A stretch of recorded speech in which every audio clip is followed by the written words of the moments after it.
तेल संकट या सियासत, 2 दिन में पेट्रोल डीजल की किल्लत का बड़ा सच। दोस्तों, पिछले 1-2 दिनों में आपने जरूर नोटिस किया होगा कि कई जगहों पर पेट्रोल और डीजल की अचानक कमी देखने को मिल रही है। कहीं लंबी लंबी लाइनें लग रही हैं, तो कहीं पेट्रोल पंप पर नो स्टॉक का बोर्ड लगा हुआ है। ऐसे में लोगों के मन में एक ही सवाल उठ रहा है, क्या देश में तेल खत्म हो रहा है या इसके पीछे कोई और वजह है? आइए इस पूरे मामले को आसान भाषा में समझते हैं। सबसे पहले बात करते हैं सप्लाई की। भारत में पेट्रोल और डीजल की सप्लाई एक बहुत बड़े नेटवर्क के जरिए होती है। रिफाइनरी से तेल निकलकर डिपो तक जाता है और फिर वहां से टैंकर के जरिए पेट्रोल पंप तक पहुंचाया जाता है। अगर इस चेन में कहीं भी रुकावट आती है तो सीधा असर आपको पंप पर दिखाई देता है। अब सवाल है, रुकावट क्यों आई? पहला बड़ा कारण, ट्रांसपोर्ट में दिक्कत। कई जगहों पर टैंकर ड्राइवरों की हड़ताल या ट्रांसपोर्ट सिस्टम में दिक्कत आने की खबरें सामने आती रहती हैं। जब टैंकर समय पर नहीं पहुंचते तो पेट्रोल पंप का स्टॉक जल्दी खत्म हो जाता है। दूसरा कारण, अचानक डिमांड बढ़ना।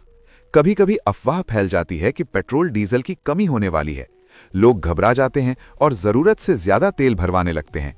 इससे अचानक डिमांड बढ़ जाती है और सप्लाई कम पड़ जाती है। इसे पैनिक बाइंग कहा जाता है।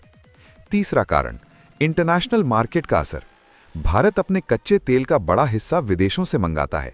अगर इंटरनेशनल मार्केट में तेल की कीमत बढ़ती है या सप्लाई में दिक्कत आती है तो उसका असर भारत पर भी पड़ता है। हालांकि ये असर आमतौर पर धीरे धीरे दिखता है, अचानक नहीं। चौथा कारण, लोकल मैनेजमेंट या डिस्ट्रीब्यूशन समस्या। कई बार किसी खास इलाके में ही सप्लाई की समस्या हो जाती है, जैसे किसी डिपो में टेक्निकल दिक्कत या लॉजिस्टिक समस्या। इससे आसपास के पेट्रोल पंप प्रभावित होते हैं। पांचवा कारण, अफवाह और सोशल मीडिया। आजकल व्हाट्सएप और सोशल मीडिया पर छोटी सी खबर भी तेजी से फैल जाती है। अगर कोई ये मैसेज वायरल कर दे कि कल से पेट्रोल नहीं मिलेगा, तो लोग तुरंत पंप की तरफ दौड़ पड़ते हैं। इससे असली संकट नहीं बल्कि डर से पैदा हुई किल्लत बन जाती है। क्या सच में देश में पेट्रोल खत्म हो रहा है? नहीं, ऐसा बिल्कुल नहीं है। भारत के पास पर्याप्त स्टॉक होता है। यह समस्या आमतौर पर लोकल या अस्थायी होती है, जो कुछ घंटों या 1-2 दिन में ठीक हो जाती है।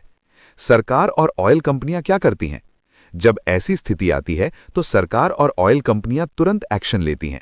अतिरिक्त टैंकर भेजे जाते हैं, स्टॉक को दूसरी जगह से डाइवर्ट किया जाता है, पंप को जल्दी जल्दी रिफिल किया जाता है। इसलिए यह स्थिति ज्यादा दिनों तक नहीं रहती। आपको क्या करना चाहिए?